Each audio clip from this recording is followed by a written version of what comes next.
नमस्कार, आदाब। Crime petrol सतर्क के ब्लैक हेडलाइंस अध्याय के आज के एपिसोड में आप सबका स्वागत है। कुछ अपराध और अपराधी इतने घिनौने होते हैं कि उनके लिए पब्लिक, पुलिस और मीडिया सबके दिलों में गुस्से और नफरत के अलावा और कुछ नहीं होता। साल 2019 में एक ऐसा ही केस सामने आया था। अरे ऐसे दरिंदों को तो जनता के हवाले कर देना चाहिए। हम इनको सबक सिखाएंगे। क्यों चाहिए कोर्ट, क्यों चाहिए पुलिस? हमारे बीच लाओ, आगे लगा देंगे, फांसी दो इनको।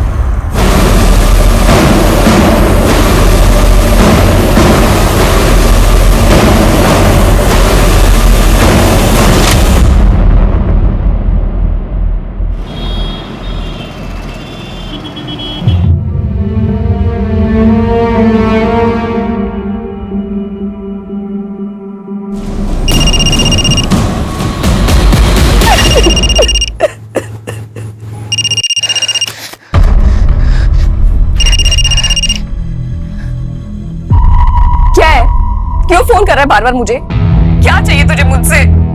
मुझ पे बचा ही किया है। वर्तिका मेरी बात तो सुन। क्या सुनूं मैं? तू इस गिल्ट में मत रह। मेरे किसी कर्मों का फल मिल रहा होगा मुझे। बहुत घिन आ रही है मुझे अपने आप से। मुझे नहीं रहना जिंदा। वर्तिका प्लीज, तू है ना कोई भी उल्टा सीधा कदम मत उठाना। मेरी बात मान, हम लोग पुलिस के पास चलते हैं। क्यों तू बार बार एक ही बात बोल रहा है? राहुल देख, मैं तुझे बोल रही हूँ कि दोबारा फोन मत करना। अरे वर्तिका, हेलो हेलो वर्तिका।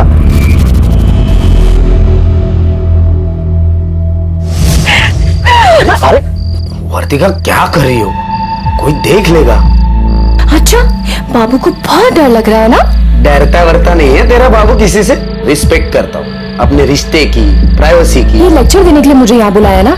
जा, मैं बात नहीं करती। सुनना वर्तिका, सुनो तो। क्या है? चल शादी कर लेते, फिर तू हमेशा मेरे साथ रहेगी, ठीक है? राहुल सोच ना, अगर हम आगे चल के यूं साथ में रहेंगे ना तो ये चुप चुप के मिलने का फन कहाँ से आएगा?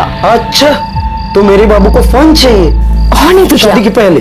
या तो अभी मैं फन दिलाता हूँ। चलो खरीदी।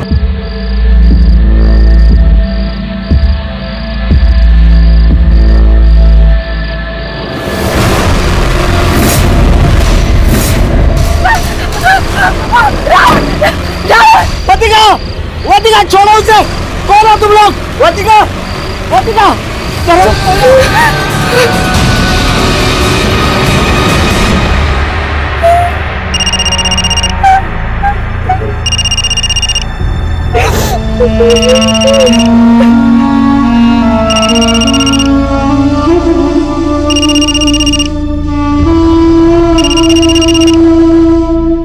अरे सुधा, जल्दी आओ। ये लो गरम गरम पूरन बोली। हाँ, वाह वाह, थैंक यू। पूरा इधर लो। हाँ, ये सारी तुम। राहुल, तू भी आ। इतना परेशान क्यों लग रहा है? कुछ नहीं मम्मी, बस वो आ रहा हूँ। उसे अपनी गर्लफ्रेंड से फुर्सत मिलेगी तो आएगा ना वो। गणपत कब से पीछे पड़ा हुआ था कि तुम लोगों को मेरे हाथ की पूरन पोली खानी है, इसलिए बना दी। मम्मी, आप इतना अच्छा खाना बनाती हो ना, सोच रहा हूँ आपको किडनैप करके घर ही लेके जाऊँ। बदमाश। भाई, तुझे जब भी खाना हो ना तो यहाँ चले आना। मेरी बीबी मुझे बहुत प्यारी है। क्या?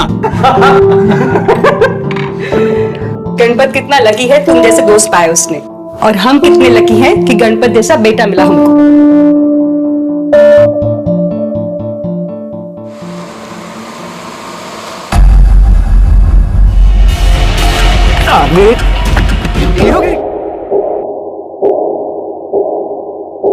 आई बघ ना, दादा का फोन नॉट रीचेबल आ रहा है। तू फिर से ट्राय कर। पता नहीं कहाँ रह गया ये। मैं तो तंग आ गई हूँ इससे। देवालाच माहिती काय काय करत असतो हा। लग रहा है क्या फोन? नहीं लग रहा। कहा था तू? हे काय? तू फिर से मारपीट करके आया? यार यार, अभी तू फिर से शुरू मत कर। फिर से शुरू मत कर मतलब? हाँ, तू रोज का मारपीट करके आता है। तुझे अपनी बहन और आई की थोड़ी भी फिक्र नहीं है। और कल तूने उस सुखी को मारा, क्यों करता है तू ऐसा? मेरा बस चलता ना तो मैं उसकी जान ले लेता। ऐसा क्या किया उसने? बेटा मत निकालो घर से बाहर, मत निकालो, मैं पाँव पड़ती हूँ।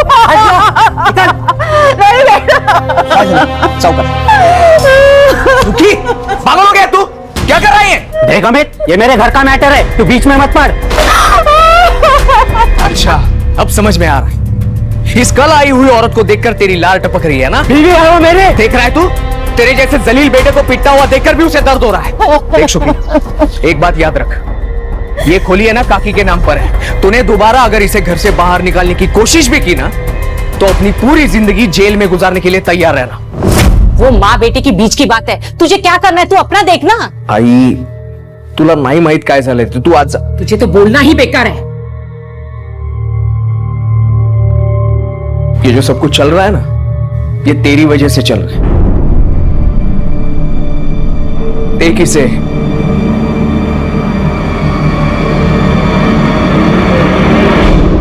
ये केस एक गैंग रेप का नहीं था, बल्कि ये केस सीरियल गैंग रेप्स का था।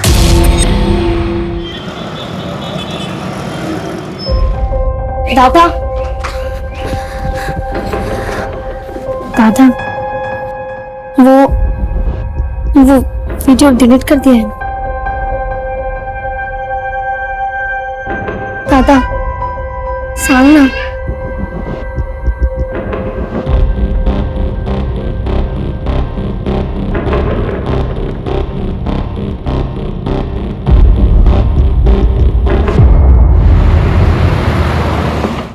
अच्छा सुधा, चल मैं निकलता हूँ।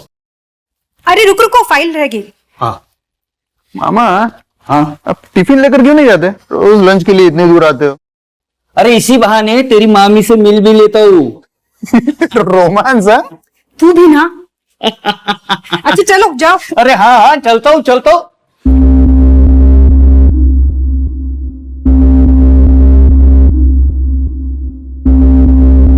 बाय।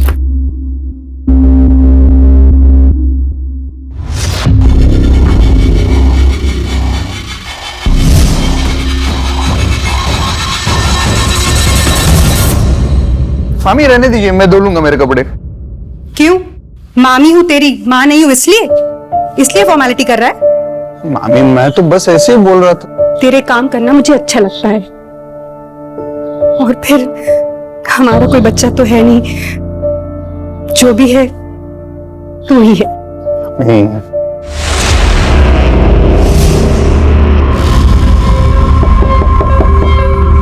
मैं देखता हूँ।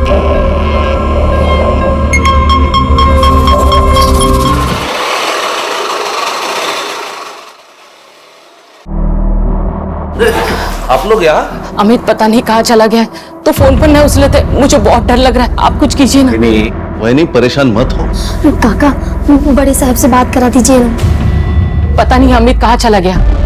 दादा ऐसे बिना बताए कभी कहीं नहीं जाते। 2 दिन से उनका फोन भी नहीं लग रहा है। कहाँ गया होगा? आई मी निघतो ग। दादा 2 मिनट। अरे अमित, काय झालं? कहाँ जा रहे तुम? अगर दुकानात जातोय मी। रुक, मैं चाय लाती हूँ तेरे लिए। नहीं मग मुझे चाय नहीं चाहिए, मुझे लेट हो रहा है। अरे आम्ही बाजारात पण बघितलं, वो दुकान पे गया ही नहीं, दुकान बंद पड़ी थी। किस चीज की दुकान है? पान पट्टी की दुकान है साहब। कुछ बात हुई थी उसके साथ? गुस्सा होकर तो नहीं गया घर से बाहर? सर वैसे तो कोई बात नहीं हुई थी। किसी के साथ लड़ाई? लड़ाई तो ना जाने कितने लोगों के साथ करता रहता है। हीरोगिरी का, तेरी हीरोगिरी निकालता मैं साले। काय केलंस तू? वो सुखी को मारा, बेटा मत मारो, सुखी को मत मारना। और वो सुजाता का पति उससे मारपीट कर रहा था, उससे भी लड़ाई की उसने, और कहा कि पुलिस में दे दूंगा। पति पत्नी के बीच की बात है, इसमें उसका क्या लेना देना। घरेलू हिंसा ये पति पत्नी का आपसी मामला नहीं है, वो अपराध है। अगर उसने इंटरफियर किया होगा तो अच्छी बात की। अमित के बारे में उसके दोस्तों के पास पूछताछ करो, उसका फोन भी ट्रेस करो। सर, हमें अपने मामा को क्यों नहीं बताया? आप रोइए मत, आप चलिए मेरे साथ पुलिस स्टेशन। चलिए, हम पुलिस को सब कुछ बता देंगे। वो कमीने जो भी है ना, पुलिस उनको जानबूझ से भी ढूंढ निकालिए। अब चलिए। ठीक है, अगर आप नहीं आ रहे हो ना, तो मैं जा रहा हूँ पुलिस स्टेशन। पुलिस के पास मत जाना। क्यों मामी? 2 कौड़ी की भी इज्जत नहीं रहेगी मेरी। उनके पास मेरा वीडियो है, वो वायरल कर देंगे। भगवान के लिए किसी से कुछ मत कहना, मेरी कसम है। तेरा झगड़ा हुआ था ना अमित के साथ? वो साहब नहीं करनी। बेटा मत मारो, सुखी को मत मारना। वो मेरे आई को मेरे खिलाफ भड़का रहा था साहब। तो तूने उसे गायब कर दिया? नहीं साहब, मैंने कुछ नहीं किया। साहब कोई मेरे घर के मामले में बोलेगा तो सर ही फोड़ेगा ना उसका साहब में। अरे पुलिस के सामने हुल देता है क्या? नहीं साहब, वो मेरा वो मतलब नहीं। वर्तिका चल जल्दी से खाना खा ले। नहीं आई, भूख नहीं है। क्या हुआ बेटा, ऐसा मुंह लटका के क्यों बैठी है? कुछ नहीं आई। चल देख कौन है।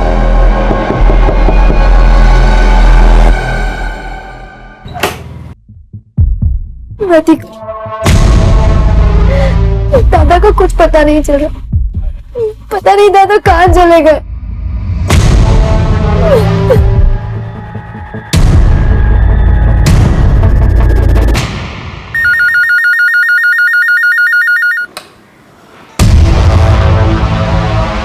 क्या?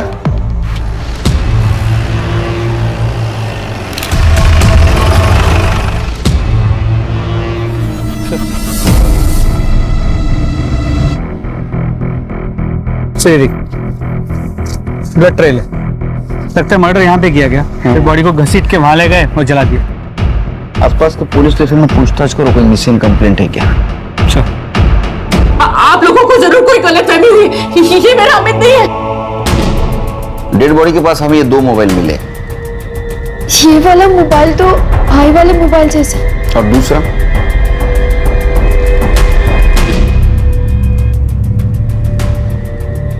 नहीं पता सर। अरे साहब, ये ऐसा फोन तो किसी और के पास भी हो सकता है ना। मैं माँ हूँ उसकी, मैं उसे नहीं पहचानूंगी क्या? आसपास के पुलिस स्टेशन में हमने जब पूछताछ की तो कोई मिसिंग कंप्लेंट नहीं आई थी उनके पास। फिर भी तसल्ली के लिए आपके डीएनए से डेड बॉडी का डीएनए मैच करके देखना होगा। आपको समझ में नहीं आता? मैं कह रही हूँ ना, वो मेरा बेटा नहीं है करके।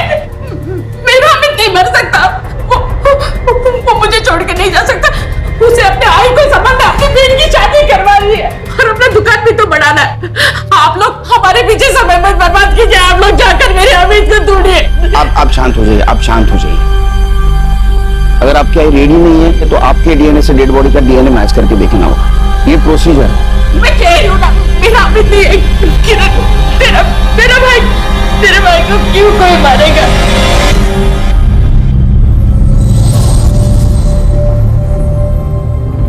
कब मिलेगी? तूने सुना नहीं है क्या? इंटरनेट फ्रेंड के ऊपर ज्यादा ट्रस्ट नहीं करते। क्यों? तुझे भरोसा नहीं है क्या मुझ पे? ऐसा कुछ नहीं है, मतलब इंटरनेट पर सब कितना गंद मचा रहे हैं। अच्छा, औरों में और मुझ में कोई फर्क नहीं है क्या? मैंने तेरे साथ वो किया है जो किसी ने नहीं किया। तू पागल है क्या? कुछ भी बोलता है। पागल तो हूँ, बस तेरे लिए।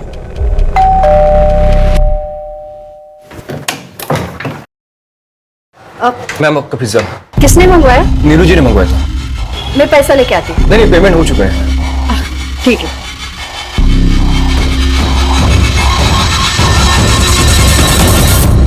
सुना पागल है, कुछ भी बोलता है। नीलू बेबी, हाँ आपके लिए पिज्जा आया है।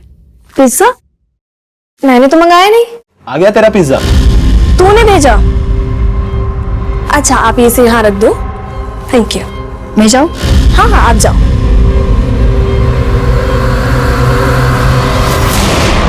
तू एकदम बेस्ट है। तुझे कैसे पता मुझे ये पिज्जा पसंद है? हाँ, मैं जानता हूँ तुझे पिज्जा बहुत अच्छा लगता है। एक बात तो है, तुझ में हिम्मत तो बहुत है। इतनी हिम्मत है कि पिज्जा की जगह पे वहां खुद आ सकता हूँ। तू तो रहने ही दे। सर, अमित की पोस्टमार्टम रिपोर्ट आ गई। उसकी पीठ पे चाकू जैसे किसी तेज चीज से वार किया गया था। बॉडी 75% जल चुकी थी। और सर, उसकी मौत का वक्त 13 अप्रैल को दोपहर 2 से 6 के बीच का। और सर, अमित के कॉल रिकॉर्ड्स, वैसे तो सभी जनरल कॉल्स, लेकिन मरने के 2 दिन पहले से वो एक नंबर पर रेगुलर बात कर रहा था। इनफैक्ट मरने से पहले आखिरी बार उसने उसी नंबर से बात की थी। किसका नंबर है? सर, इनकी बेटी वर्तिका का।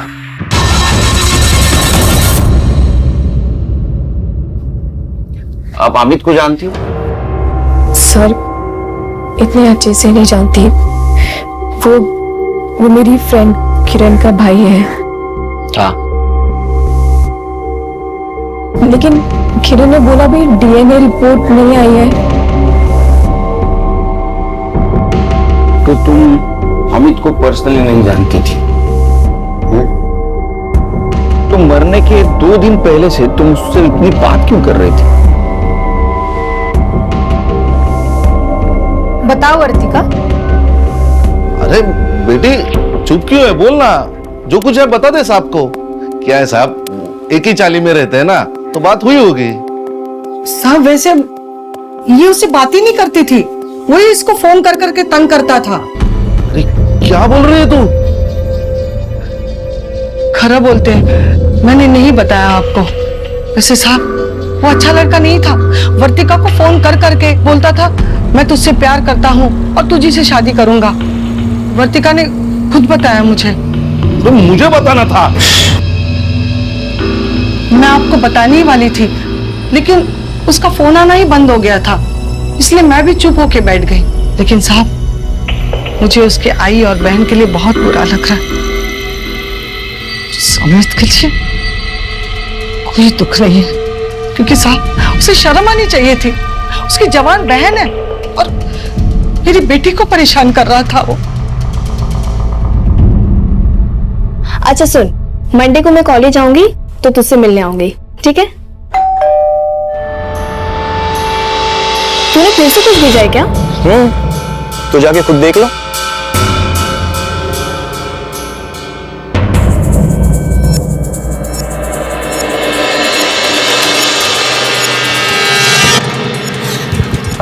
तू यहाँ क्या कर रहा है? तू पागल है क्या? सोचा पिज्जा की जगह आज खुद आ जाओ। वो सुबह में मेरा घर है। तो क्या हुआ, घर में तो हम अकेले हैं ना। चल ऊपर।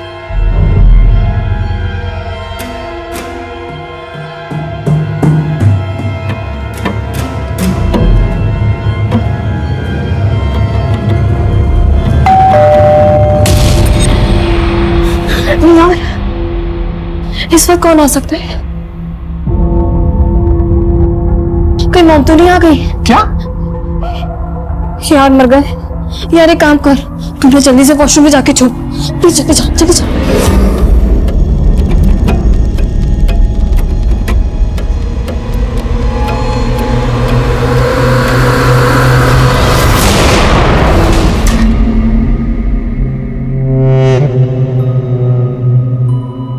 नीलू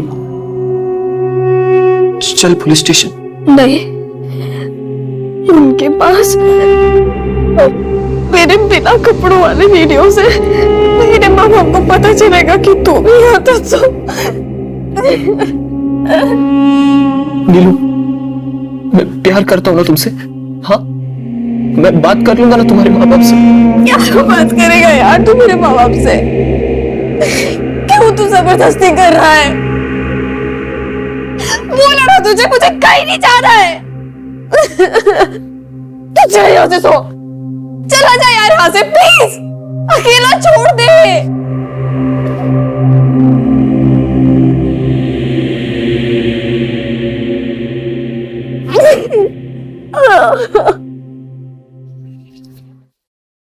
सर जो लाश मिली थी उसकी डीएनए रिपोर्ट आ गई। अमित की है।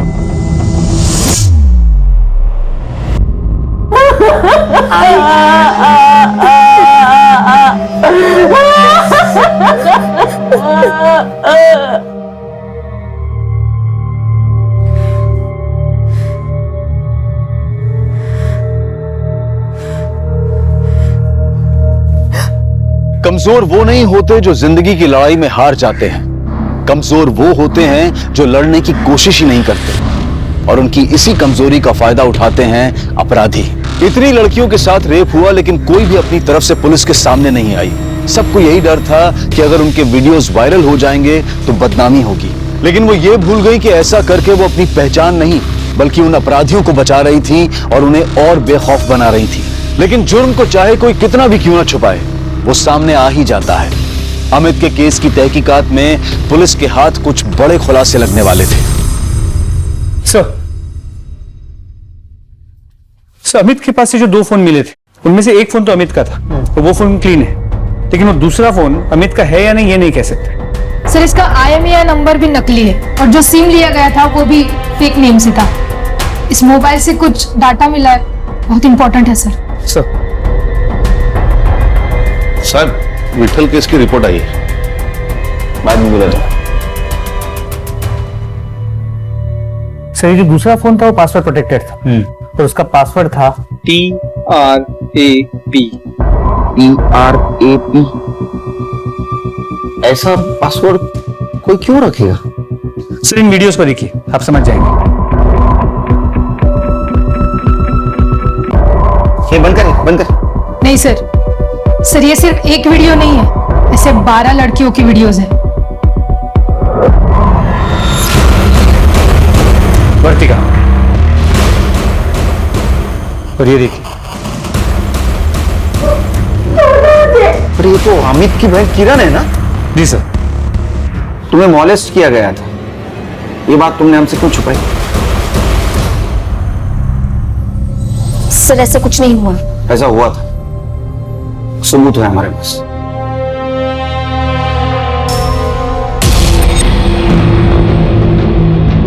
मुझे इस वीडियो के बारे में नहीं बात करना है सर। तो कम से कम ये तो बता सकती हो कि ये वीडियो तुम्हारे भाई के पास से जो फोन मिला उसमें कैसे है?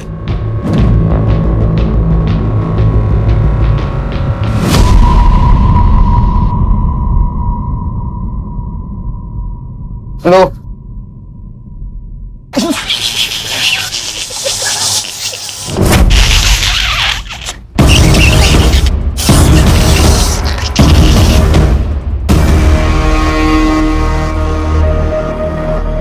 मामी कुछ नहीं, ये लोग ऐसे ही मस्ती करते रहते हैं हमेशा।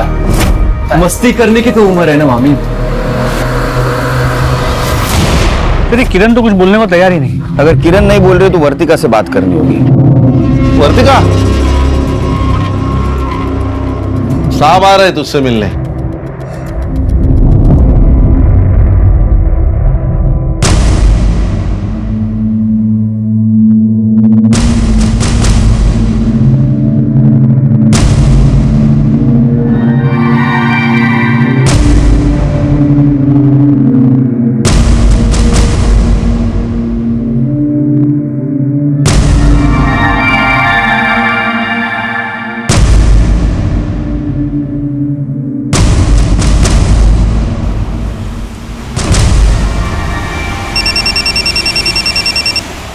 हाँ बोलो।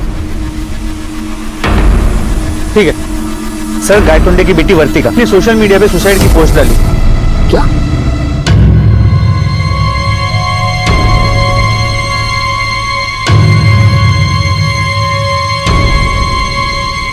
गायतोंडेला फोन करत रहा। शर्मा, लाई डिटेक्टर टेस्ट की रीडिंग मुझे मिल गई है।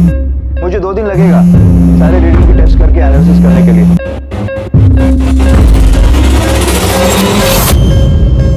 लगा? सर गेट नहीं है। सर मैं ट्राई करता हूँ। उठा कर रखा, पूरी हिस्ट्री निकाल दो। सर रिंग जा रही है, उठा नहीं रहा। चलो चलो जल्दी चलो, जल्दी चलो।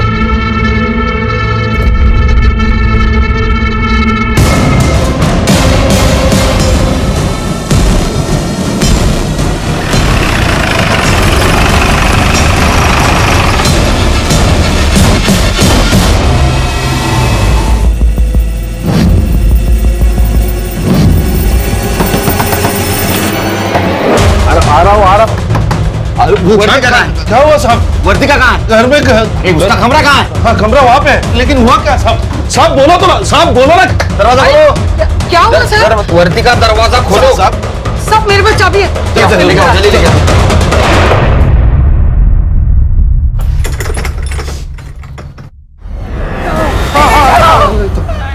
बेटा क्या कर रही थी? वर्तिका, तुम एक पुलिस वाले की बेटी हो, फिर भी इतनी कमजोर। तुमने सुसाइड करने की क्यों कोशिश की? अच्छा ये बताओ, अमित के मोबाइल में तुम्हारा वीडियो कैसे आया?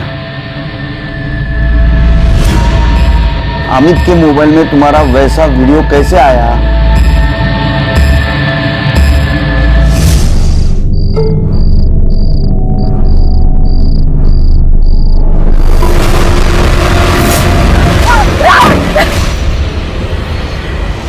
मैं नहीं मिल सकती तुझसे। देख वर्तिका, मिलना तो तुझे पड़ेगा ही, क्योंकि तेरी एक चीज इस मोबाइल में है।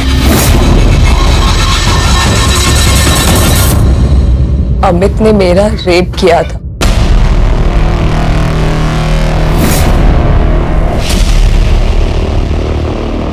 ये झूठ है, ये गलत है। झूठ तो तुम बोल रही हो। अगर तुम्हें तुम्हारे भाई पर लगा हुआ दाग हटाना है तो तुम्हें सच बोलना होगा। बताओ तुम्हारे साथ क्या हुआ था? रेप।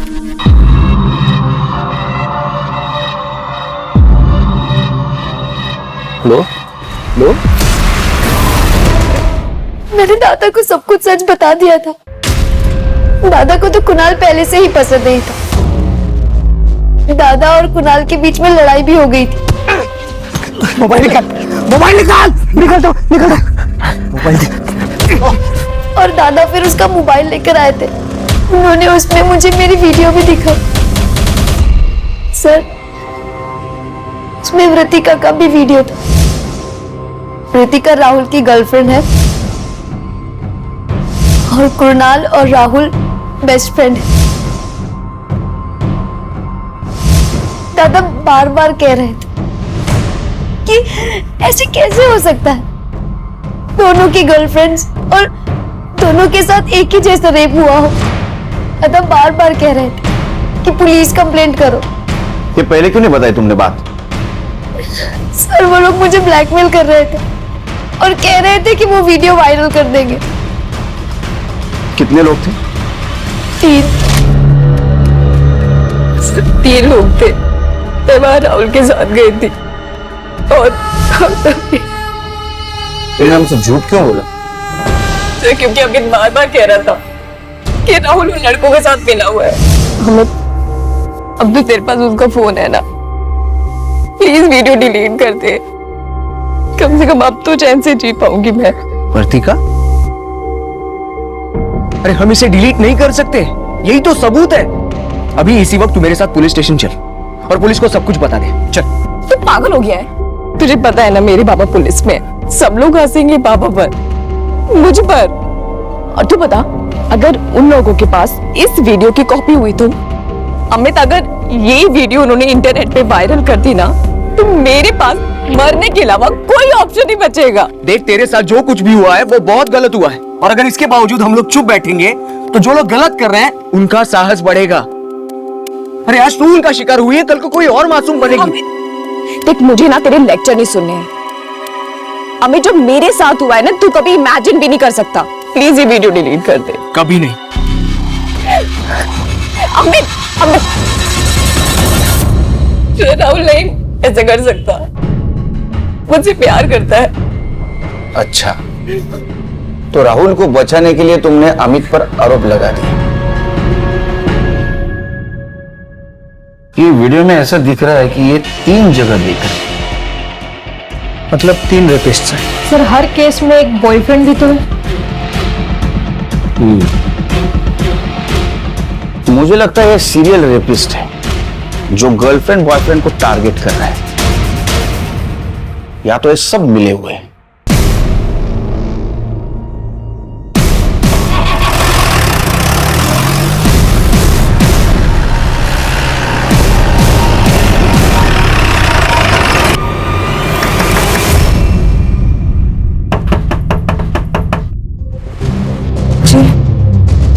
राहुल कहाँ है?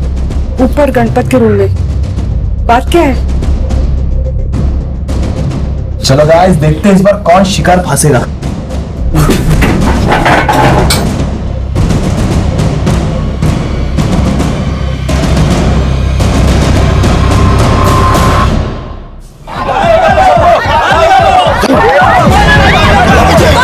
अरे जूतों से मार मार के मार डालो उनको। अरे पानी है, ये पानी है। एनकाउंटर कर दो उनको।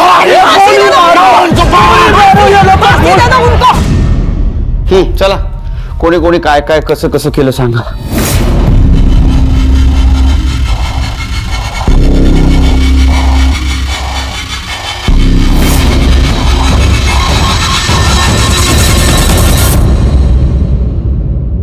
हमें कुछ पता नहीं सर। हाँ सर, हमने कुछ नहीं किया सर। ए शाने, तुम लोगों ने जो वीडियो बनाया ना, वहां पे तुम चारों का लोकेशन दिखा रहा है मोबाइल का। सर पता नहीं आप ये क्या कह रहे हैं सर, होंगे हम, उसमें कौन सी बड़ी बात है। डायलॉग मत मारा जाता, समझा ना?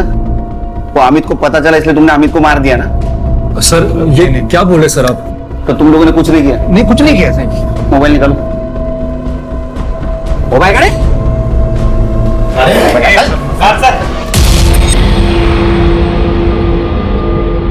सर गैलरी लॉक्ड है। पासवर्ड?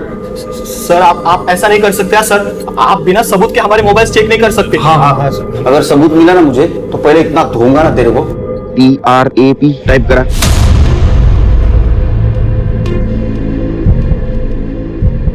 सर अनलॉक झाले। सर इसमें अलग अलग लड़कियों के बिना कपड़ों की वीडियोस है। सर इनमें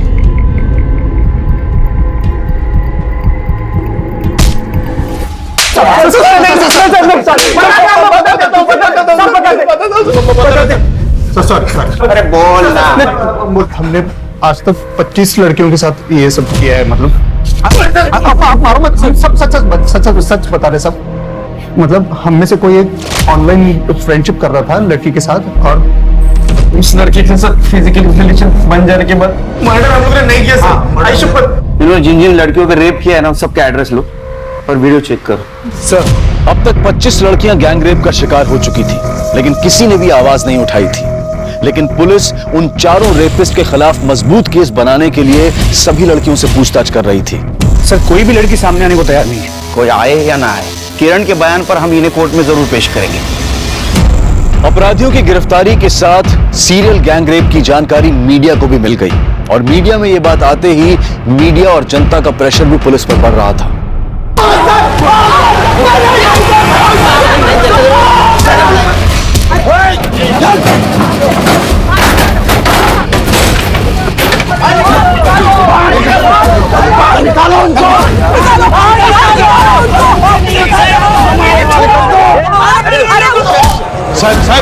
साहब बाहर बहुत हंगामा हो रहा है। तो मेरा दिल तो कर रहा है इन कमीनों को सच में भीड़ के हवाले कर। नहीं सुनीता, पुलिस का काम है कानून की हिफाजत कर, कानून को हाथ में लेना नहीं। लेकिन सर इन्हें कोर्ट कैसे लेकर जाएंगे? कुछ भी हो, 24 घंटे के अंदर इनको कोर्ट में पेश करने पड़े। अरे ऐसे दरिंदों को तो जनता के हवाले कर देना चाहिए। हम इनको सबक सिखाएंगे। क्यों चाहिए कोर्ट, क्यों चाहिए पुलिस? हमारे बीच लाओ, आगे ला देंगे, फांसी दो इनको।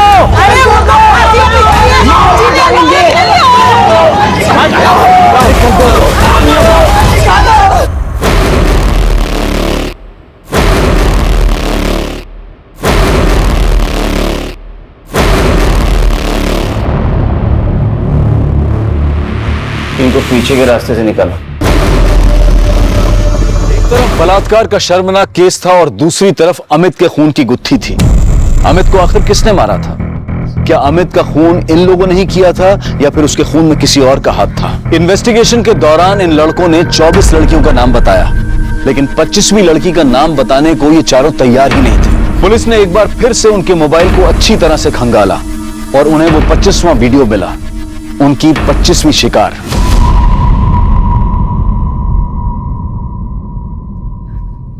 हाँ, मेरा रेप हुआ था, लेकिन मुझे कभी नहीं लगा था कि उन लड़कों में गणपत भी शामिल होगा।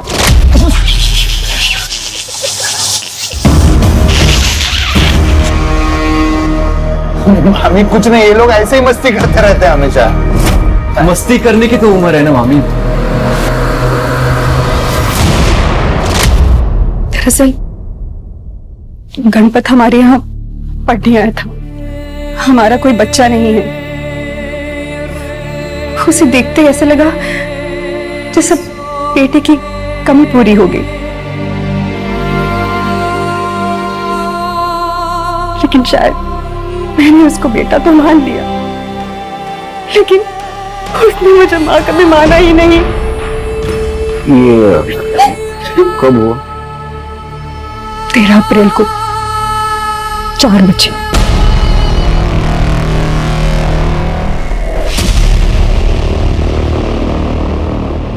तेरह तारीख को शाम 4 बजे अगर ये मामी का रेप हुआ था तो इसका मतलब इन्होंने अमित को नहीं मारा, क्योंकि अमित का मर्डर भी इसी दिन इसी वक्त हुआ था। उसकी लाश शहर के बाहर मिली थी।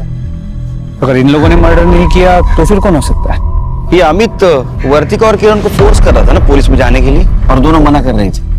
हो सकता है इन दोनों में से किसी ने अमित को मारा हो। एक काम करो, इन दोनों के घर का सीसीटीवी फुटेज कलेक्ट करो 13 तारीख का, और मोबाइल लोकेशन भी। सुमन के साथ बात करके पुलिस को ना सिर्फ उसके साथ हुई हैवानियत के बारे में पता चला, बल्कि अमित के खूनी के बारे में भी क्लू मिला। सर, दोनों घर के बाहर की सीसीटीवी फुटेज आ गई है।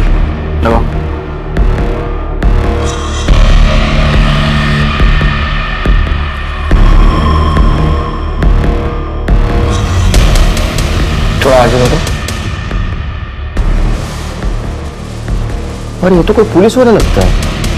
जूम करो उसको।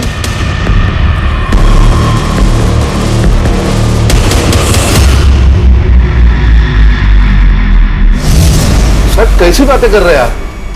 एक तो उस घटिया इंसान ने मेरे लड़की की जिंदगी बर्बाद कर दी, और आपको लगता है कि हमने मारा अमित को? झूठ बोल रहा हूं मैं। दाखवा जाना।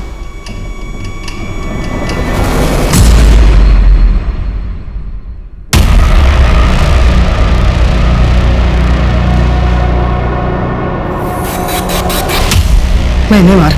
अरे क्या बोल रही है तू? मैंने मार दिया उसे। क्या करते साहब? वो मेरी बेटी के पीछे पड़ा हुआ था, मेरे घर तक पहुंच गया था। अगर अब भी तुमने मेरी बात नहीं मानी ना, तो मैं ये वीडियो वायरल कर दूंगा।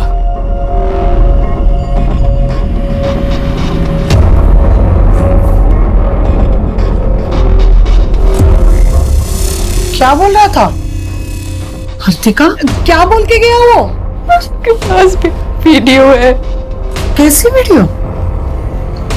इन कपड़ों का, और कह रहे हो वायरल कर देगा।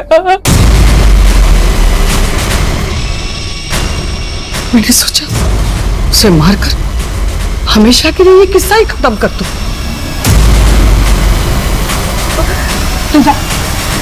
जानता कि मैंने उसे वर्तिका के फोन से फोन किया और शहर के बाहर सुनसान जगह बुलाया। मैंने उसे मार डाला मैंने उसे। साहब, मुझे लगता मैंने कुछ गलत नहीं किया। बहुत गलत किया आपने। अमित एक अच्छा लड़का था, वो सबके बारे में अच्छा सोचता था। झूठ तो आपकी लड़की बोल रही थी। वर्तिका और किरण के अपराधियों को सजा दिलवाना चाहता था, लेकिन आपने सच्चाई जाने बिना उसको सजा दे दी, सजाए मौत। कुमुद को अमित के खून करने के लिए और कांस्टेबल सुनील को सबूत मिटाने की कोशिश करने के लिए सजा मिली। कुणाल, गणपत, सोहम और राहुल को 25 लड़कियों के साथ बलात्कार और उन्हें ब्लैकमेल करने के लिए सजा दी गई। इस केस को बहुत पहले से रोका जा सकता था, अगर एक भी लड़की ने निर्भय होकर पुलिस को अप्रोच किया होता। हम सबको और समाज को इन रेप विक्टिम्स को हिम्मत देनी होगी, ताकि वो बिना किसी शर्म के सबके सामने आए। हमें उन्हें यह विश्वास दिलाना होगा कि इसमें उनकी कोई गलती नहीं है, बल्कि उन दरिंदों का पर्दाफाश करने के लिए उन्हें सबके सामने आने की जरूरत है। प्यार, दोस्ती, ये सब बहुत खूबसूरत रिश्ते हैं, इसलिए किसी भी अनजान व्यक्ति के साथ ऐसा रिश्ता कायम करने से पहले उसके बारे में अच्छी तरह से जान लेना जरूरी है। अपनी प्रोफाइल पिक्चर पर अच्छी तस्वीर लगाने वाले हमेशा अच्छे नहीं होते हैं। आज क्राइम पेट्रोल ब्लैक हेडलाइंस में देखिए 2019 की एक ऐसी ब्लैक हेडलाइन जिसने पूरे देश को हिलाकर रख दिया। पुलिस वालों, काम करो! एक साथ अपराध के इस विभत्स रूप ने इस केस को ऐसे रंग दिए कि राजनीतिक गलियारों में भी हलचल मच गई। चारों तरफ धरने और नारेबाजी होने लगी, जिसने हिंसा का ऐसा रूप ले लिया कि चारों तरफ अशांति का माहौल पैदा हो गया।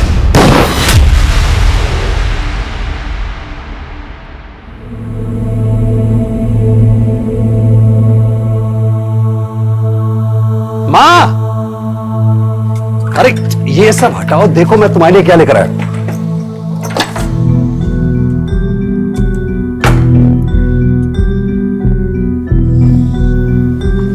साफ दिखाई दिया? दिख रहा है ना साहब? साफ दिखाई दिया? एकदम साफ दिख रहा है। माँ, एक्ट के बारे सुंदर ही लगचो, क्या हीरोइन लग रही है माँ। पर ये तो महंगा दिख रहा है, इतना महंगा चश्मा क्यों लाया तू? माँ, तुम्हें सारी जिंदगी तो पाई पाई बचा के काट ली, अब बाकी बची हुई जिंदगी तुम अच्छी तरह से काटो, हमारे अच्छे दिन आने वाले हैं। माँ, मेरी शहर में स्कूल में नौकरी लग गई है। नौकरी? हाँ माँ। मेरा बच्चा।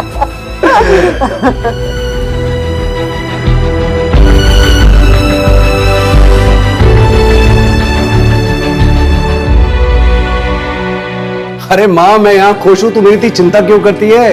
तो तू इतना दूर रहता है, चिंता तो होती है ना। काश तू इस बार काली पूजा में गांव आ पाता तो। अरे माँ, भाई ना कैसे आते? भाभी इतना लंबा सफर थोड़ी ना कर सकती है इस वक्त। हाँ मेरी माँ, जानती हूँ। तपन बहू कहाँ है? और प्रतुल भी दिखाई नहीं दे रहा है। अरे माँ, प्रतुल तो पूजा करने के साथ ही बाहर चला गया है। आपको तो पता है उसको रोकना बड़ा मुश्किल काम है।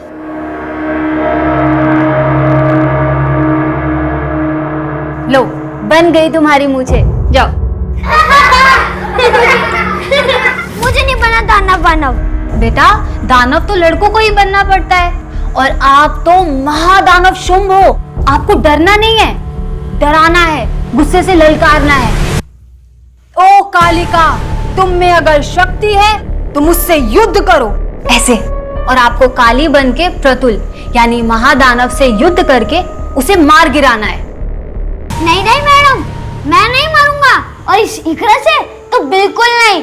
मैं काली हूँ और तू दानव, मरना तो पड़ेगा। नहीं, मैं मारूंगा तुझे। मम्मी, पहले ये दानव की मूछें निकाल दो, वरना वो आके मुझे मार देगी।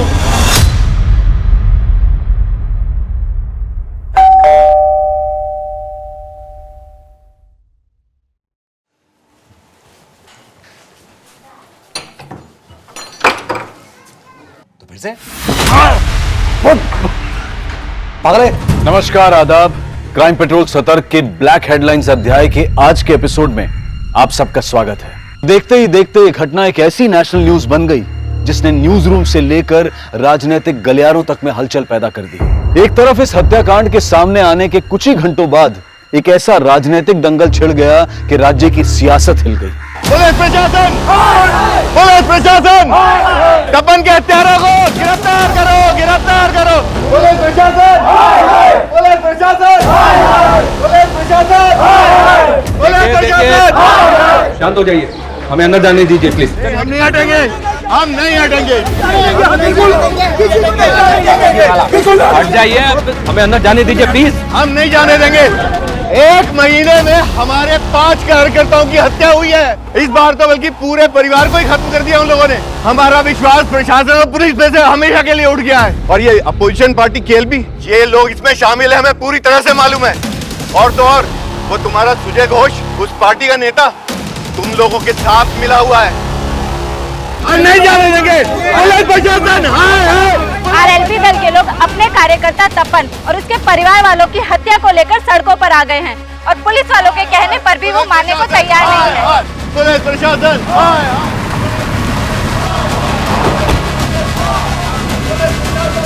जैन सर, इनको कंट्रोल करना बहुत मुश्किल हो रहा है सर। क्राइम सीन पे भी नहीं जाने दे रहे। इनमें कोई तपन की फैमिली वाला भी है? नहीं सर, उसकी माँ और बहन गांव में रहते हैं, अभी तक पहुंचे नहीं है।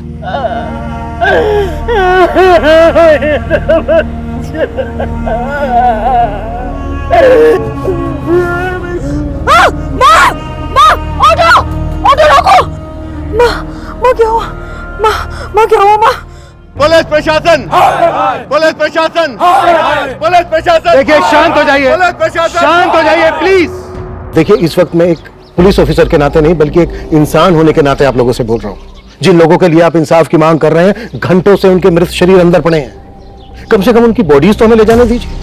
और एक बार जरा ठंडे दिमाग से सोचिए, अगर हम लोग इन्वेस्टिगेट नहीं करेंगे तो उन्हें न्याय कैसे दिलवा पाएंगे, इंसाफ कैसे दिलवा पाएंगे? मैडम, चलिए हटिए।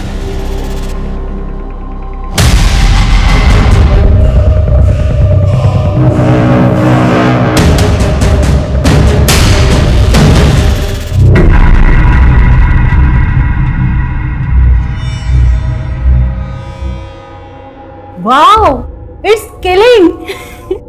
ये होती है असली बिरयानी की खुशबू। अरे आप बिरयानी टेस्ट कीजिए, वो और भी ज्यादा किलिंग है। वाओ, इसका टेस्ट तो इतना अच्छा है ना, शब्द ही नहीं मिल रहे मुझे तारीफ में। अरे क्या हुआ, आप ठीक है? कुछ नहीं, आपकी बिरयानी मेरे बच्चे को भी बहुत पसंद आई, किक मार रहा है अंदर।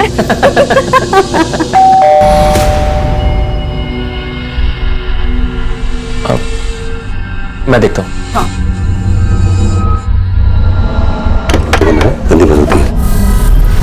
तुम तपन दादा, मैं तो बिरयानी देने आया था।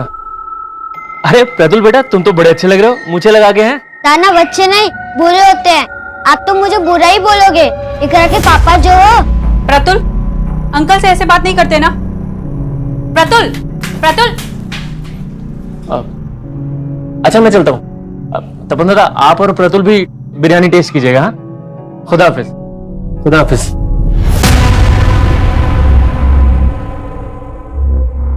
कहाँ जा रहे हो?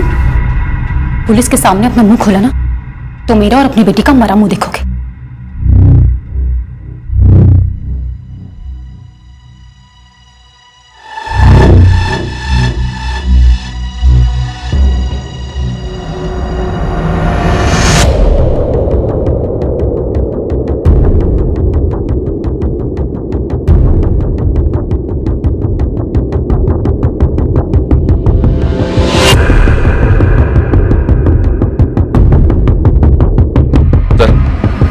में फोर्स एंट्री के साइन नहीं मिले सर। 3 मर्डर्स हैं। किलर शायद 1 से ज्यादा होंगे और मेन दरवाजे से ही घर के अंदर आए होंगे।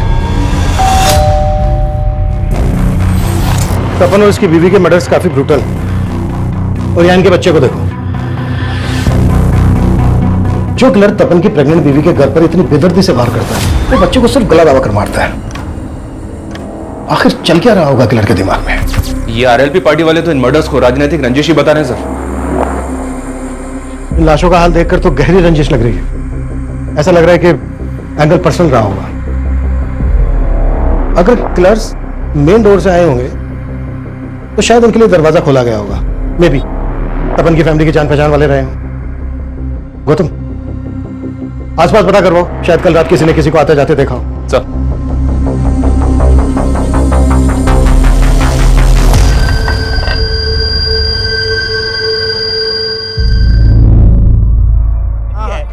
क्या शोर मचा रहे हो? क्या प्रॉब्लम है? साहब मेरे दीदी जीजाजी है साहब। गाओ।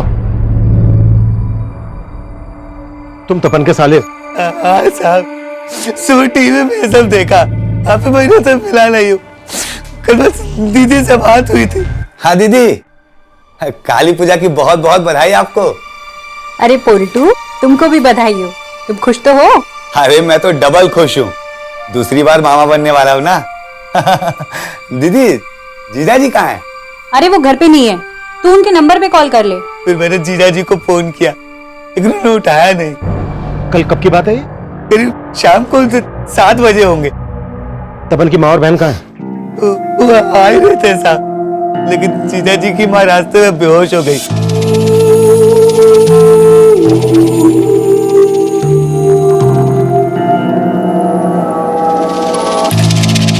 कल रात आपने किसी को तपन के घर पे आते जाते हुए देखा था? हमने नहीं देखा साहब।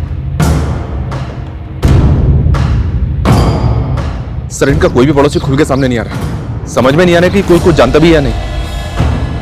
ये इस पॉलिटिकल हंगामे का असर है। शायद सब डरे हैं। शबरी इनके द्वारा डराए गए। खत्म। अपने ऐसी खबरें एक्टिव करो जिनकी पहुंच जड़ों तक हो। मुझे तपन और उसकी फैमिली से रिलेटेड एक इन्फॉर्मेशन चाहिए। जी सर।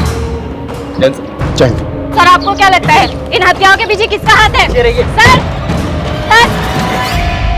एक तरफ आरएलपी पार्टी के नेता पारस सिन्हा के इस मामले में बयानबाजी चल रही है, वहीं दूसरी तरफ पुलिस इस मामले में अपनी कोई भी प्रतिक्रिया देने से बच रही है। 2 बिल्लियों की लड़ाई में ना रोटी हमेशा बंदर ही खाता है। बाबा, मैं आपसे कुछ बात कर रहा हूं, अपनी जमीन तो बचा लोगे ना आप? अपनी जबान को थोड़ा लगाम लगा। क्यों चुप गई मेरी बात? या उनके मौत के बारे में सुनकर आपका गला भराया? बाबा एक बात ध्यान रखना, ये वही लोग हैं जिन्होंने आपका गला पकड़कर आपकी पस्तून तक गीली कर दी थी। कम से कम अपनी बहन के सामने तो अपनी जबान से गंदगी मत निकाल। बहुत करता है। ये तपन और संगा की कॉलेज टीम है। जिन के साथ भी इन दोनों की बात हुई थी उन सबको बुला के इंक्वायरी करो। सर।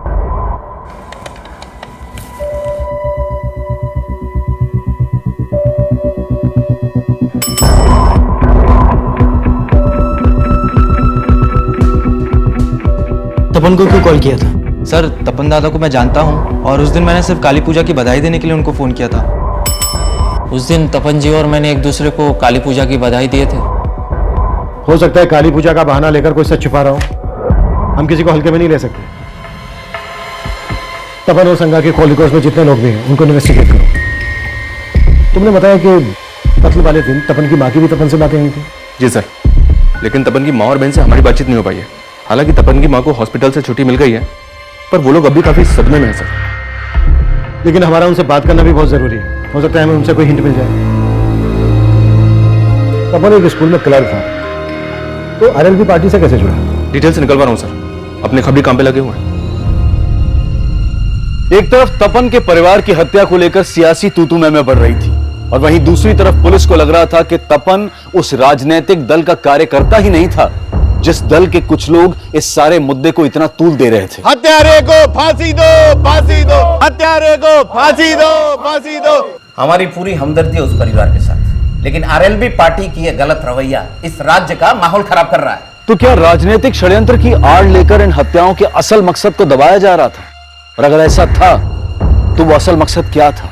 केस इतना बड़ा हो गया था कि तपन के परिवार को जानने वाले अड़ोसी पड़ोसी भी खुलकर गवाही नहीं दे रहे थे, लेकिन उन्हें भरोसे में लेने की कोशिश पुलिस लगातार कर रही थी, लेकिन कोई सामने नहीं आ रहा था। और पुलिस जल्द ही तपन की मां और बहन से भी मिली। सर, उस दिन भाईना और भाभी से बात हुई थी।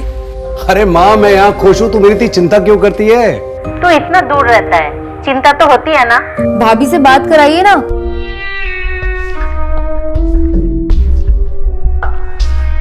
साला, हाँ, क्या हुआ? माँ का फोन है, बात करना चाहती है। अरे माँ, कैसी हो आप? और उर्मी, क्या चल रहा है? अरे भाभी, ये तो हमें पूछना चाहिए आपसे कि आप कैसे हो, अच्छे हो ना? हाँ, एकदम बढ़िया हूँ। लेकिन आप लोग ये बताओ, इस बार हम लोग गाँव नहीं आ पाए तो आप लोग भी नहीं आए? अरे अगले महीने तो आना ही है ना तेरी डिलीवरी पे, इसलिए सोचा सीधा तभी आए। मगर क्या मालूम था कि एक ही झटके में सब कुछ। देखिए, लोगों का कहना है कि तपन और उसकी फैमिली की हत्या के पीछे पॉलिटिकल मकसद है, लेकिन क्या आप लोगों को भी ऐसा लगता है? सर, भाईना ने हमें कभी बताया ही नहीं कि वो आरएलबी पार्टी के लिए भी काम कर रहे थे। 5 साल पहले तो वो इसलिए शहर गए थे क्योंकि वहाँ पे उनकी एक स्कूल में नौकरी लगी थी। माँ, मेरी शहर में स्कूल में नौकरी लग गई है। नौकरी? हाँ माँ। बच्चा। और फिर तपन भाईना भाभी और प्रतुल के साथ शहर चले गए। अच्छा, शहर में या फिर यहाँ गांव में, क्या तपन की किसी से कोई ऐसी दुश्मनी थी जो उसकी मौत की वजह बन सकती है?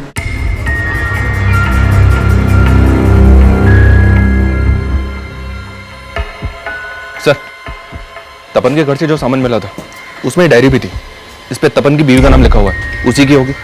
हाँ, देखी थी ये डायरी मैंने। क्या लिखा है इसमें? सर, डायरी को देखकर ऐसा लग रहा है जैसे वो इसे रोज लिखती होगी। इसमें काफी कुछ ऐसा है जो किसी अफेयर की तरफ इशारा करता है। अफेयर? जी सर।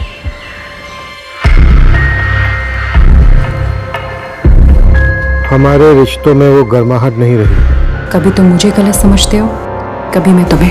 सागा, हाँ, क्या हुआ? माँ का फोन है, बात करना चाहती है। अरे माँ, कैसी हो आप?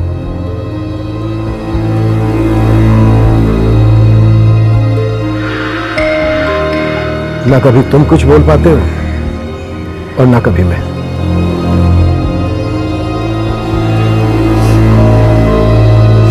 हमारा सिर्फ एक ही दुश्मन है और वो है तपन का बाप।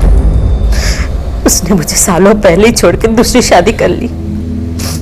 मैंने बच्चों को किसी तरह बड़ा किया, इसलिए तपन बचपन से ही अपने बाप से नाराज था। जब वो पढ़ लिख गया तो उसने अपने हक के लिए उन पे केस कर दिया और इससे उनकी दूसरी बीवी का बेटा और भी तिल मिला गया। मेरे बाप का जो भी है ना, वो मेरा है। तेरा बेटा तेरे पति से नहीं, मुझसे पंगे ले रहा है। समझा देना उसको कि केस वापस ले ले, वरना उसका वो हाल करूंगा कि कहीं मुंह दिखाने लायक नहीं रहेगा वो। क्या लगा रहा है? इधर क्या बात कर रहा है? इधर बात करना है? तू इधर आया कैसे? तेरी हिम्मत कैसे हुई? धमकी दे रहा, धमकी दे रहा। लगा यार। भैया, भैया, मारेगा, लगे यहाँ से। और तुम्हारा केस ना कोर्ट में जाएगा, वो फैसला करेगा तुम्हारा। तुमने मेरी माँ को जो भी परेशानी दी है ना, सबकी कीमत चुकानी पड़ेगी। लगे जा, देख लूंगा तेरे को मैं।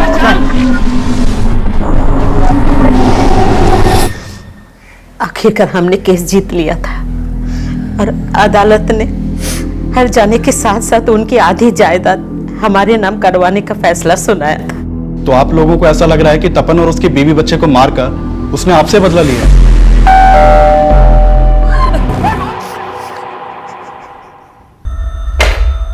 ये डायरी पढ़ने के बाद तो यही लगता है कि तपन और संगा की जिंदगी में सब कुछ ठीक नहीं होगा, और अगर इसकी वजह अफेयर है तो किसका अफेयर? क्या उसके आने से हमारे फासले बढ़ गए या फासलों की वजह से कोई हमारे दरमियान आया? तपन और संगा की जिंदगी में अगर कोई तीसरा था तो वो किससे ताल्लुक रखता था, तपन से या संगा से? ये क्लियर नहीं है। उन दोनों के कॉल रिकॉर्ड से भी कोई हिंट नहीं मिला है कि अगर उन दोनों में से किसी का अफेयर होगा तो किससे होगा। इनमें से जिसका भी अफेयर था उसका परिणाम इतना घातक कैसे हो गया कि पूरे परिवार को इतनी बेदर्दी से मार डाला गया? इस पोस्टमार्टम रिपोर्ट के मुताबिक तपन के शरीर पर 13 बार हुए, संगा के शरीर पर 16 बार थे और उनके बेटे को सिर्फ गला दबा के मार डाला। काफी अटपटा है ये। इस केस में जो भी एंगल सामने उभर कर आए हमें उन सब पर काम करना होगा। क्या पता कब कौन सा एंगल वजह बनकर सामने आ जाए। जी सर। हाँ मानिक बोलो। सर एक नया एंगल सामने आया है और ये तपन के पिता से जुड़ा हुआ है। तपन के पिता? 2 1 जा।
कहानी सुन के एक सीख लें।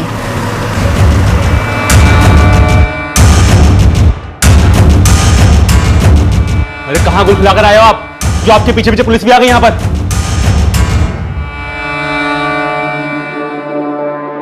अरेंदु साहब, सब तो बोल रहे हैं कि उनको केएलबी पार्टी वालों ने मार दिया और आप हम पर शक कर रहे हैं। आरएलबी पार्टी वाले सही बोल रहे थे। आप लोग केएलबी पार्टी वालों को बचाने के लिए हमें फंसाओगे। चुप, बिल्कुल चुप। बहुत ज्यादा बोलता है ना तू। अभी अगर सच नहीं बोला ना तूने तो यही धुलाई होगी तेरी।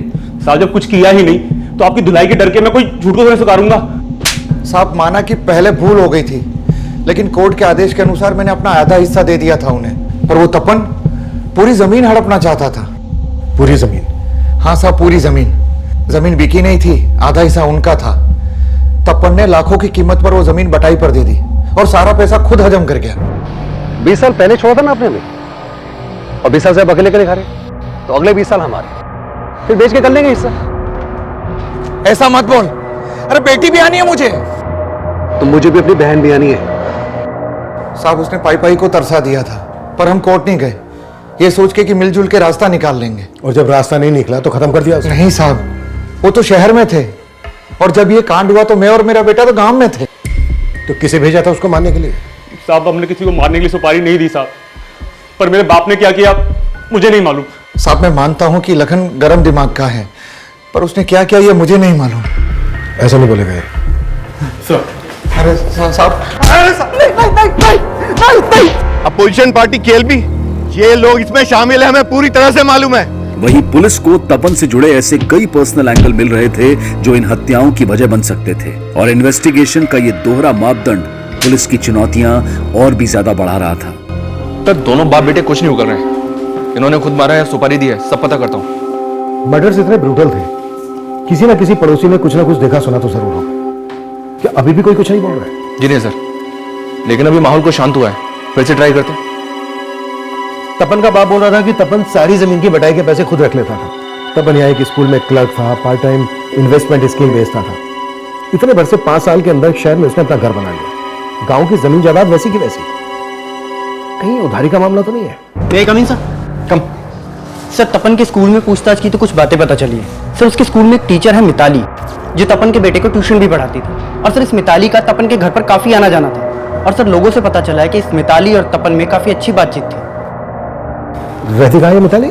सर ये मकदीर नगर में कहीं किराए के मकान में रहती है। जिस अफेयर के एंगल को हम ढूंढ रहे हैं, कहीं वो मिताली और तपन से तो नहीं जुड़ा है? इस एंगल को लेकर हमें तपन की माँ, बहन और संगा के भाई से बात करनी चाहिए। गौतम, तुम मिताली से मिलो और तुम इन सबसे बात करो। ये कैसी बात कर रहे हैं साहब? तपन और संगा के बीच कोई तनाव नहीं था।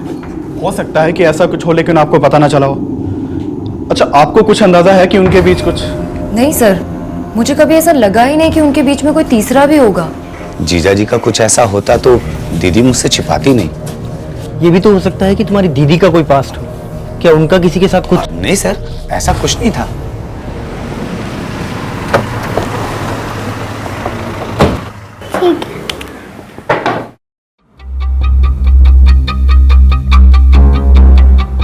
सर काली पूजा वाले दिन ही मैंने आखिरी बार तपन जी और प्रतुल को देखा था। मैं काली हूँ और तू दानव, मरना तो पड़ेगा। नहीं, मैं मारूंगा तुझे।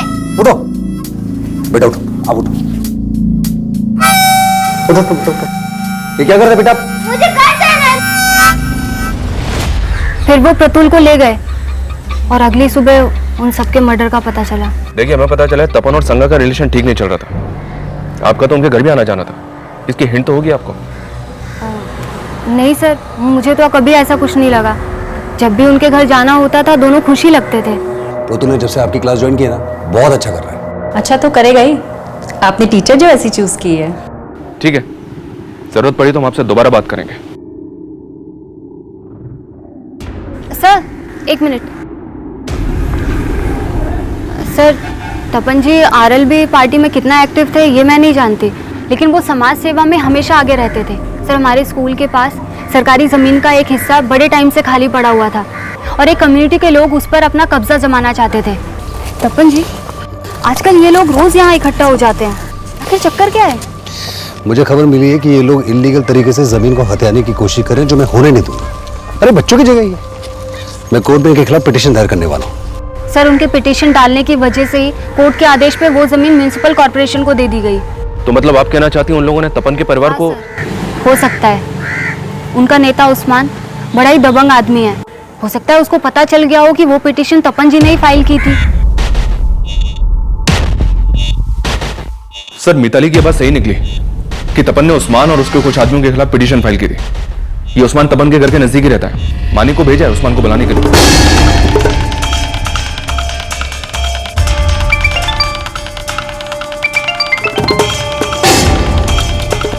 हाँ मानिक। सर उस्मान के घर पे एक हफ्ते से ताला लगा है और उसका नंबर भी बांधा रहा है। सर उस्मान को जानने वाले कुछ लोगों से मैंने बात की, वो भी नहीं जानते कि उस्मान है कहाँ पे। नजर रखो उन पर, वो जरूर जानते होंगे कि इस वक्त उस्मान कहाँ है और उस्मान के लिए लुकआउट नोटिस जारी करना।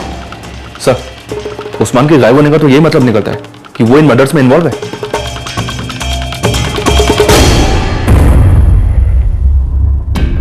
इस केस में हम अफेयर वाले एंगल को भी रूल आउट नहीं कर सकते।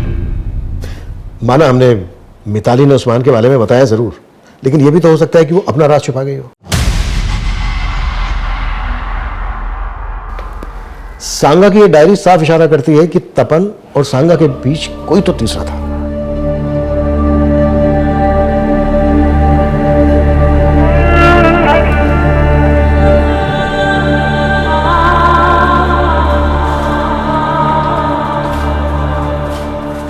कहां भाग रही थी? जब तक लॉज का बिल नहीं भर देती ना, तो यहां से नहीं भाग सकती है। मैंने कहा ना मेरे पास पैसे नहीं है। मेरी किस्मत मारी गई थी जो उसके कहने पर मैं यहाँ आके रुकी। उसने कहा था कि काली पूजा की रात वो यहाँ आ जाएगा, पर अभी तक नहीं आया। काली पूजा से 15 दिन हो गए हैं और 15 दिन के मुझे पैसे चाहिए, समझिए? बंद करो इसकी खिदमत, कोई जरूरत नहीं है फालतू बिल बढ़ाने की, समझे? और निगरानी रखना। सर मैंने तपन और उसकी बीवी के बैंक ट्रांजैक्शन चेक किए। 2 महीने पहले तक उनके अकाउंट में काफी पैसा था, लेकिन अब उनके अकाउंट में काफी कम पैसा है। और एक बात, संगा के अकाउंट से सुब्रतो बनर्जी के अकाउंट में लगातार हजारों रुपए ट्रांसफर हो रहे थे। ऐसा क्या है जो एक हाउसवाइफ इसके अकाउंट में इतना पैसा ट्रांसफर कर रही थी? है कौन ये? इसके बैंक अकाउंट के थ्रू मैंने इंक्वायरी की तो पता चला कि इसने हत्या से कुछ ही दिन पहले अपना अकाउंट क्लोज करवाया था। जो नंबर इसने अकाउंट से लिंक किया हुआ था वो भी बंद है, जो एड्रेस दिया हुआ था वहां से भी घर खाली कर चुका है। हो सकता है सर ये वही तीसरा हो जिसके साथ संगा का अफेयर था।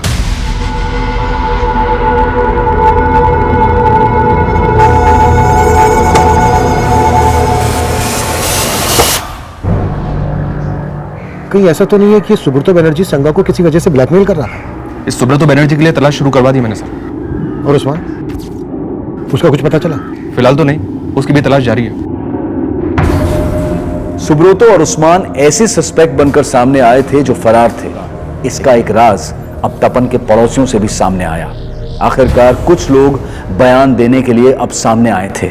बोलिए सर। हम पहले से कहना चाहते थे, लेकिन तब माहौल ऐसा था कि हम डर रहे थे। क्या बोलना चाहते थे आप लोग? साहब, काली पूजा वाली रात एक आदमी को उनके घर के बाहर देखा था। पहले वो मुझे देखकर रुक गया था, पर मैं अपनी सब्जी की थैली बाइक पर भूल गया था। बाद में मैं आया तो देखा कि वो तपन के घर की बेल बजा रहा था। कौन था वो आदमी? उसको पहले कभी देखा था यहाँ? साहब, उस वक्त रात में तो बहुत अंधेरा था, कुछ दिखाई तो नहीं दिया। लेकिन हाँ साहब, उसने व्हाइट कुर्ता पहना हुआ था। हाँ सर, मैंने भी देर रात में एक आदमी को तपन के घर से निकलते हुए देखा था, लेकिन उसने व्हाइट कुर्ता नहीं पहना हुआ था। क्या इनमें से कोई था? इतना ध्यान नहीं है साहब, काफी अंधेरा था। ये तपन परिवार के बारे में और क्या जानते हैं आप लोग? उनका किसी के साथ कोई झगड़ा? सर, झगड़ा तो किसी के साथ भी नहीं था, लेकिन हाँ साहब, हमसे तो इशाक भाई जानते थे उनके बारे में। इशाक कौन? वो सामने वाला घर है साहब उनका, इशाक भाई। काफी आना जाना था उनके घर में, काफी क्लोज थे उनके परिवार से। मैं आपके पैर पड़ती हूँ, मुझे जाने नहीं दे सकते तो कम से कम मुझे मेरा फोन तो दे दीजिए। क्या करेगी फोन लेके? अरे जो तुझे यहाँ छोड़ गया उसका तो फोन बंद आ रहा है। मैं किसी और को फोन करके इंतजाम कर दूंगी। अभी तक इतने दिनों से बोल रही थी कि उसके अलावा तेरा कोई नहीं है, अब किसे करेगी फोन? चुपचाप यहीं बैठ।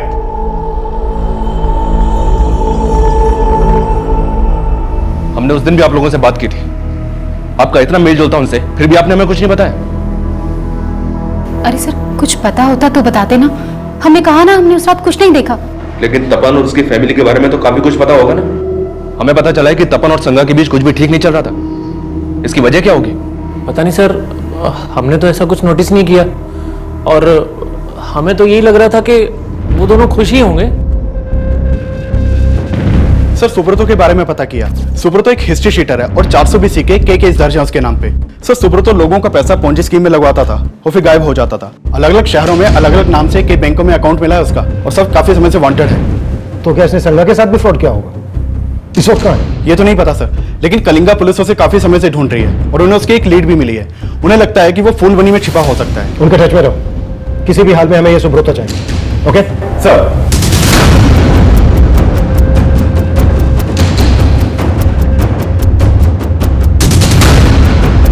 सर, अगर अफेयर का एंगल है तो शायद ईशा के तबस्सुम में से भी किसी का तपन या संगा से अफेयर हो सकता है। जिन दो आदमियों को पड़ोसियों ने देखा था, उनकी आइडेंटिटी पता करने पर ज्यादा जोर दो। उन लोगों ने उसे ठीक से नहीं देखा था सर, फिर भी ट्राई कर रहा हूँ स्केच बनवाने के लिए।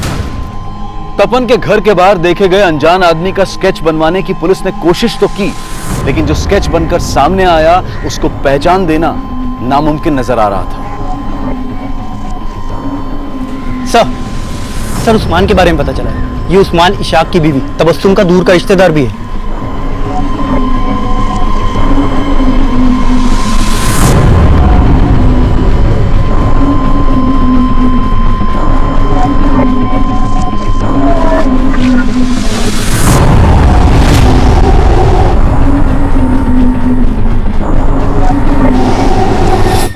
सर, मेरा कोई अफेयर नहीं था तपन की वाइफ से सर। तो उसके अकाउंट से तुझे पैसा क्यों ट्रांसफर होता था? सर, वो तपन उसके अकाउंट से भेजता था सर। सर, मैं ऐसे बकरे तलाशता रहता था जो मेरे जाल में फंस जाए। मैंने उसको एक फेक स्कीम सुनाई थी और मेरे जाल में फंस गया। देखो दादा, ये ऐसा इन्वेस्टमेंट प्लान है कि राउंड अप में इंटरेस्ट मिलता है इस पे। 2 साल का स्कीम है, आपके पास जब जब पैसे हो तब तब इन्वेस्ट करते रहना। 18% ब्याज के साथ सारा पैसा वापस मिलेगा। अच्छा जी दादा, और मैं चाहता हूं कि आप इसमें इन्वेस्ट जरूर करो। लेकिन सर, वो मेरे लालच के बाद मेरे जाल में फंस गया और मैं जितना पैसा वसूल सकता था मैंने वसूल। लेकिन सर, आप मेरा विश्वास कीजिए सर, मैंने किसी को नहीं मारा सर। मैं सच बोल रहा हूं सर, मैंने किसी को नहीं मारा। तपन, उसकी बीवी संगा, उनका बेटा प्रतुल, सबसे जुड़े ऐसे कई रहस्य थे जो इस केस को लगातार उलझा रहे थे। तपन के पिता अरेंदु, उनका बेटा लखन उस्मान, सुब्रोतो, इशाक और तबस्सुम, ये सभी सस्पेक्ट थे, लेकिन इनके अलावा भी कई नाम और चेहरे थे जिनसे पुलिस का अभी तक परिचय नहीं हुआ था। और इन सब के बीच पुलिस को एक बड़ी कामयाबी मिली, उन्हें मर्डर वेपन मिला। सर ये थैली में ये खून से सना हुआ कुर्ता मिला है सर। इस कुर्ते में सब जगह खून लगा हुआ है। और सर एक कोयता मिला है, इसमें भी काफी खून लगा हुआ है। सर ये सारा सामान यहाँ डंप किया गया था। आइए सर। सर इस सब सामान को इस थैली के अंदर डाल के इस पत्थर के पीछे यहाँ डंप किया गया था। सर ये आदमी सुबह यहाँ से जा रहा था, इसने ये थैली देखी और हमें इन्फॉर्म किया। सर ये जगह तपन के घर से ज्यादा दूर नहीं है। एक विटनेस ने बताया था कि हत्या वाली रात को एक आदमी व्हाइट कुर्ते में तपन के घर के बाहर देखा गया था। ये कोयता मर्डर वेपन हो सकता है सर। उस रात एक आदमी व्हाइट कुर्ता पहनकर तपन के घर के अंदर गया, तो फिर से और जो घर से बाहर निकला उसने नीले रंग की कमीज पहनी हुई थी। हो सकता है कोई दो नहीं बल्कि एक ही आदमी हो जो अपने साथ कपड़े लेकर गया और मर्डर करने के बाद उसने कपड़े चेंज कर लिए और फिर व्हाइट कुर्ता और कोयता लाकर इस पत्थर के पास डंप कर दिया।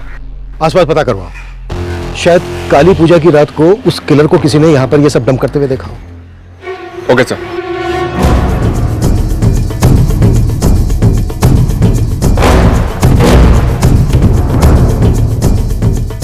हाँ साहब, काली पूजा की रात मैंने एक आदमी को वहां देखा था। रात देर हो गई थी, मेले से वापस आ रहा था। उसी समय मेरी नजर उस पर पड़ी। साहब ऐसे घूर के मेरी तरफ बढ़ा कि मैं तो घबरा ही गया था। क्या उस आदमी ने नीले रंग की शर्ट पहनी थी? हाँ शायद। उस आदमी की तस्वीर बनवाने में क्या आप हमारी हेल्प कर सकते हैं? सुजोय जी, आरएलबी पार्टी के 5वें कार्यकर्ता की हत्या, वो भी उनके पूरे परिवार समेत। हमारी पूरी हमदर्दी है उस परिवार के साथ, लेकिन आरएलबी पार्टी की यह गलत रवैया इस राज्य का माहौल खराब कर रहा है। लेकिन उनके इल्जाम आपकी पार्टी पर नहीं, सीधे आप पर हैं। उनका आरोप एकदम मिथ्या है। हम लोगों ने ऐसा कोई गलत काम किया ही नहीं। वो लोग ऐसे तपन और उसकी फैमिली के मर्डर्स को लेकर तो ऐसी राजनीति हो रही है जैसे तपन आरएलबी पार्टी में कोई बहुत बड़ा नेता था। और सोशल मीडिया की वजह से तो इतनी अफवाह फैल गई है कि पूरा का पूरा शहर जल उठा है।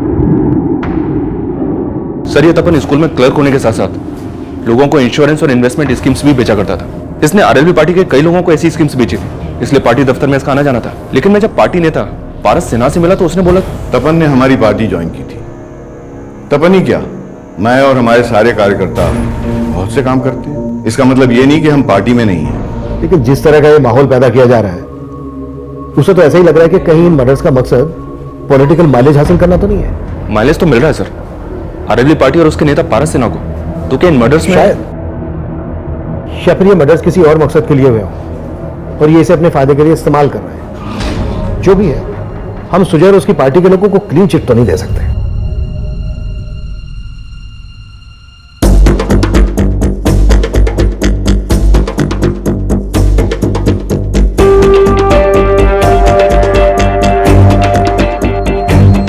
सर ये स्केच उन स्केचेस से अलग है जो तपन के पड़ोसी ने बनवाए थे। सर एक मिनट, सर ये आदमी कहीं देखा देखा लग रहा है। हाँ सर, इसे तो हमने पूछताछ के लिए बुलाया था।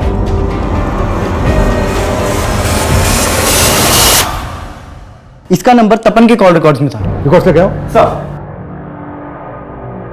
ये देखिए सर, इसका नाम बादल है, इसका फोन नंबर और एड्रेस दोनों है हमारे पास। आप जिस नंबर को डायल कर रहे हैं वो इस समय स्विच ऑफ है। फोन बंद है सर।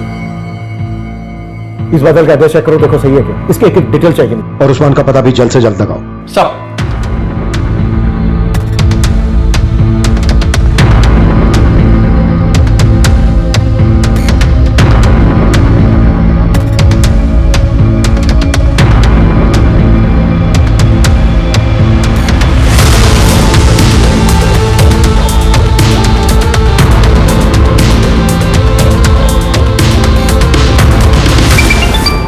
हाँ गौतम बोलो। सर बादल के घर पे भी ताला लगा हुआ है। और एक बात, आसपास इंक्वायरी की तो पता चला कि बादल पास के गांव की एक लड़की को भी भगा ले गया था। लड़की भगा ले गया था? पता करो इस लड़की का इसके इससे कोई कनेक्शन है क्या?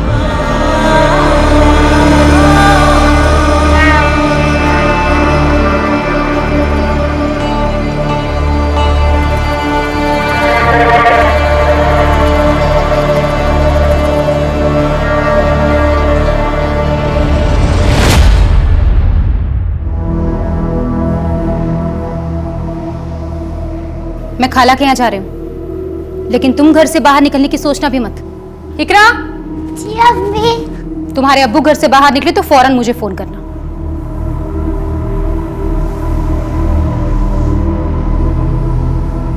सर वो उस्मान खुद आया पुलिस स्टेशन। सर मैं भागा नहीं था, मैं तो अपने बेगम के साथ यूपी गया हुआ था, और जैसे मुझे पता चला कि आप लोग मुझे ढूंढ रहे हैं मैं वापस चला आया। भागा नहीं था तो फोन बंद क्यों था तेरा? सर वो तपन की वजह से वो जमीन नहीं हथिया पाया तो मरवा दिया उसको। तपन जी, आजकल ये लोग रोज यहाँ इकट्ठा हो जाते हैं, आखिर चक्कर क्या है? मुझे खबर मिली है कि ये लोग इलीगल तरीके से जमीन को हथियाने की कोशिश कर रहे हैं, जो मैं होने नहीं दूंगा। अरे बच्चों की जगह ही है। मैं कोर्ट में इनके खिलाफ पिटीशन दायर करने वाला हूँ। मुझे तो मालूम भी नहीं था कि तपन ने पिटीशन फाइल की थी। चलिए बोल, तबस्सुम और इशाक का इस सबसे क्या लेना देना है? तबस्सुम इशाक भाई को शक करती थी कि उसका तपन की बीबी से कोई चक्कर है।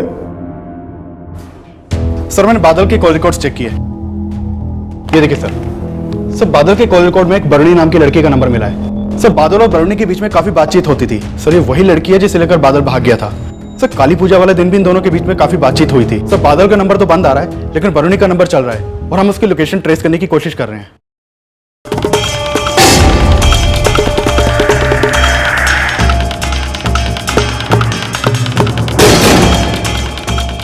देखिए मुझे अभी से ले जाने दीजिए, मेरे पास अभी पैसे नहीं है। मैं आपको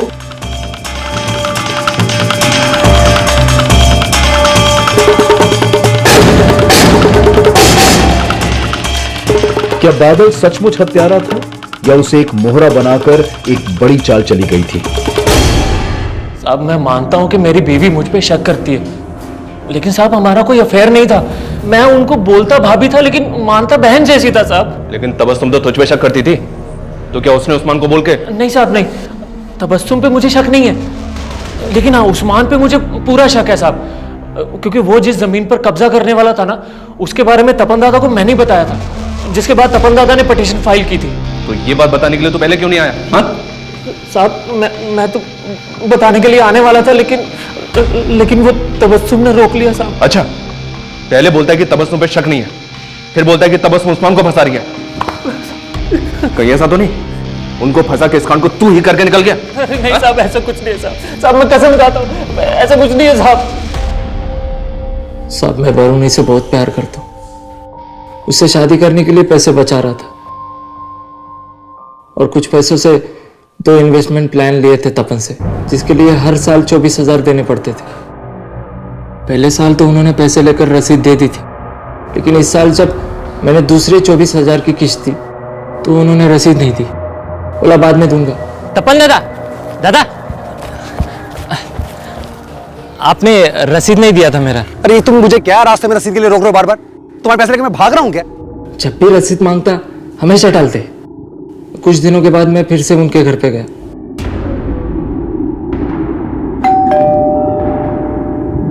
नमस्ते भाभी। तुम फिर आ गए? वो तपन जी से मिलना था मुझे। अरे कितनी बार तुमसे बोला यहाँ मत आया करो, बार बार मुंह उठा के चले आते हो। भाभी को परेशान कर रहा है, क्यों आया तू यहाँ पर? दादा आपने बोला था आज आप मुझे रसीद दे दोगे, दे दो ना मेरी रसीद। तुझे मैंने कहा है ना कि रसीद बन जाएगी तो तुझे बुला के दे दूंगा ना। आप मुझे पैसे नहीं दे रहे, रसीद नहीं दे रहे, इसका मतलब आप मुझे धोखा दे रहे।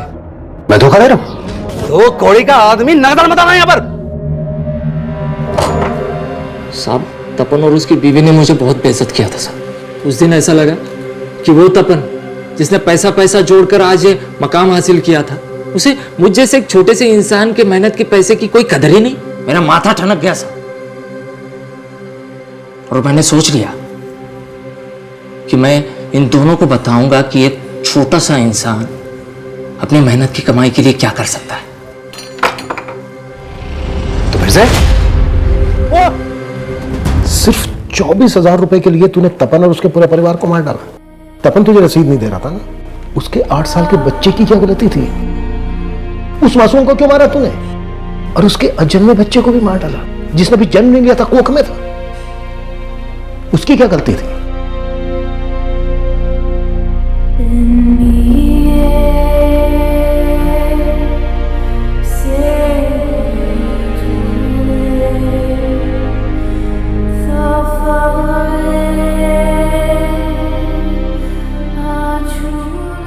जिस सरगर्मी से इस केस की शुरुआत हुई थी, उतना ही सहमा हुआ इसका अंत था। सिर्फ 24,000 रुपए की एक रसीद को लेकर हुई कहासुनी ऐसी जघन्य हत्याओं की वजह बन गई। पर तपन और सांगा के बीच जिस तीसरे इंसान को तपन और सांगा के तनाव की वजह समझा जा रहा था, उस बारे में पुलिस को कुछ भी नहीं मिला था। अपने परिवार को एक बेहतर जिंदगी देने के लिए तपन ने उम्र भर संघर्ष किया और जैसा कि मिताली की कहानी के नायक के साथ हुआ, एक समय के बाद तपन को भी कामयाबी की चाबी मिल ही गई। लेकिन समय के साथ उसकी परछाई में ऐसी सेंध लगी कि वो बादल के लिए नायक से खलनायक में तब्दील हो गया। यह खुलासा जितना चौंकाने वाला था, उतने ही चौंकाने वाले थे वो दावे जिनको लेकर बड़े बड़े भ्रम फैलाए गए और आरोप प्रत्यारोप का विभत्स खेल खेला गया। ये ऐसी ही भ्रांतियां हैं जो किसी बेकसूर को मॉब लिंचिंग का शिकार बना देती हैं। कहीं पत्थरबाजी तो कहीं आगजनी। ये भ्रांतियां हमारे समाज को भटका रही हैं।